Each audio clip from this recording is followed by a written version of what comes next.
इस वीडियो में हम देखेंगे द नेटवर्क एज। तो देखते हैं what is the network edge. Computers and other devices are connected at the edge of the network.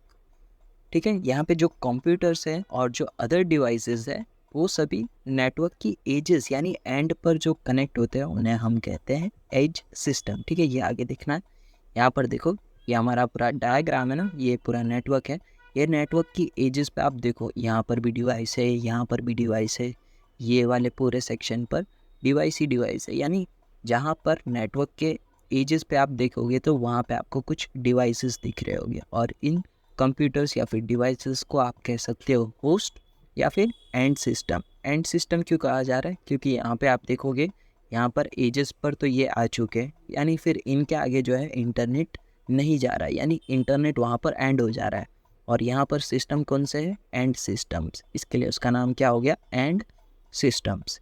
यानी फिर अगर दिमाग में आ रहा होगा, अगर मैं हॉटस्पॉट चालू कर दूँ तो हॉटस्पॉट चालू कर दोगे तो भी तो उससे क्या कनेक्ट करने वाले हो? डिवाइस ही ना, तो उतना कुछ डायग्राम में चेंज नहीं आएगा। तो ठीक है, ये क्या हो गए हमारे सभी एंड डिवाइसेस। एंड डिवाइसेस किसे कहते हैं? जो नेटवर्क की एजेस पर कनेक्टेड होते हैं उन्हें। और यहाँ पे राउटर को हम कहेंगे एज राउटर। ठीक है, और यहाँ पे आप देख सकते हो ये रेड कलर के ब्लिंक होते हुए एरोज, वो क्या है? हमारे एज डिवाइसेस या फिर एंड सिस्टम्स। ठीक है, और यहाँ पे ग्रीन ब्लिंक होते हुए एरोज जो है वो क्या है?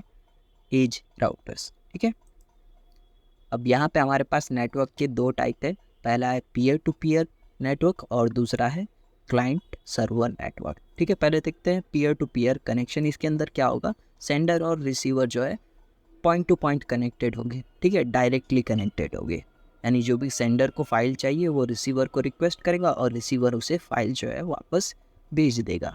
ठीक है, computer are connected together so that user can share resources and information. User को जो भी इंफॉर्मेशन या रिसोर्सेज चाहिए वो आपस में इजीली शेयर कर सकते हैं into the peer to peer network. यहाँ पे कोई सेंट्रल सर्वर नहीं होगा। क्यों? क्योंकि यहाँ पे सीधा एक सेंडर है और एक रिसीवर है।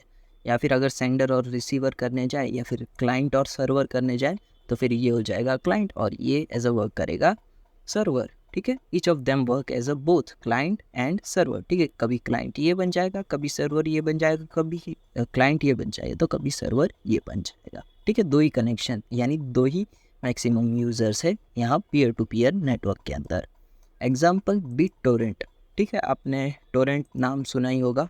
ठीक है, बिजली वाला नहीं, जो फाइल डाउनलोड करते हैं वो वाला टोरेंट। यू टोरेंट सुना होगा, फाइल डाउनलोड के लिए यूज़ होता है। उसके अंदर क्या होता है?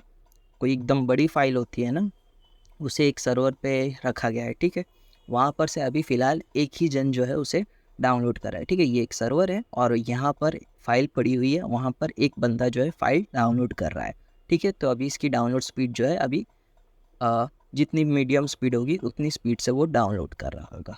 ठीक है, अभी यहाँ पे दूसरा बंदा आ जाता है। ठीक है, ये दूसरा बंदा है। अभी ये दूसरे बंदे को भी सेम वही फाइल डाउनलोड करनी है, तो उसे फाइल जो है दो सोर्सेस से मिलेगी। ठीक है, एक तो ये जो सोर्स है वहाँ से तो मिलेगी, और एक बंदा जो डाउनलोड कर रहा है उसके पास से भी उसने जितनी फाइल डाउनलोड की है उतना पोर्शन या फिर उतना पैकेट उसे मिल जाएगा। ठीक है, ये टोरेंट के अंदर दो चीज़ें होती है, सीडर्स और लीचेस। ठीक है, उन्हें अभी यहाँ नहीं लाते। ठीक है, अभी यहाँ पे ये जो दूसरा बंदा आया उसे दो जगह से फाइल मिलेगी, यानी एक ये सोर्स से तो मिल ही रही है और ये जो अभी पहला बंदा जो डाउनलोड कर रहा है वहाँ से भी उसे फाइल मिलेगी। ठीक है, अब यहाँ पे आता है तीसरा बंदा।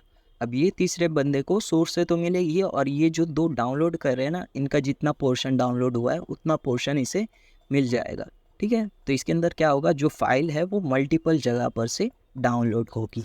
ठीक है, तो ये था हमारा टोरेंट, और इसमें आप देखोगे तो पीयर टू पीयर कनेक्शन भी बन रहा है एक तरह से। अब आते हैं क्लाइंट सर्वर नेटवर्क पर। तो क्लाइंट क्या करता है? सर्वर को किसी भी चीज़ की रिक्वेस्ट करता है, जैसे कि एग्जांपल यहाँ पे टास्क लिखा गया है। और क्लाइंट को आप डेस्कटॉप पीसी या फिर वर्क स्टेशन भी बोल सकते हो। ठीक है, सर्वर का काम क्या है? जो भी क्लाइंट ने रिक्वेस्ट भेजी है उसका रिस्पॉन्स करना। ठीक है, या फिर उसे प्रोसेस करना। एग्जाम्पल के लिए सर्वर क्या हो सकता है? हमारा वेब सर्वर भी हो सकता है, ईमेल सर्वर भी हो सकता है। ठीक है, यहाँ पे एक डायग्राम लिया गया है, दिया गया जो भी है, ठीक है। यहाँ पर एक हमारे पास लैपटॉप है, लैपटॉप ने किसी चीज़ की सर्वर को रिक्वेस्ट की, फिर इतने में मोबाइल आया, मोबाइल ने भी किसी चीज़ की रिक्वेस्ट की, फिर इतने में पीसी आया, पीसी ने भी किसी चीज़ की रिक्वेस्ट की है सर्वर को, ठीक है। ये सारे हमारे क्लाइंट्स हैं और ये हमारा सर्वर है। अब सर्वर इन सभी की जो भी रिक्वेस्ट आई है उनके हिसाब से इन्हें रिस्पॉन्स करेगा। फिर ये इसने एक किसी चीज़ की इसने रिस्पॉन्स दिया है अभी कंप्यूटर को, ठीक है, यानी जैसी भी इसकी रिक्वेस्ट थी सर्वर ने उस हिसाब से इसको रिस्पॉन्स भेजा। फिर ये जो मोबाइल ने रिक्वेस्ट की थी उसका रिस्पॉन्स भेजा, फिर लैपटॉप ने जो रिक्वेस्ट की थी उसका रिस्पॉन्स भेजा। तो ये था हमारा क्लाइंट एंड सर्वर नेटवर्क, ठीक है, यहाँ तक रखते हैं।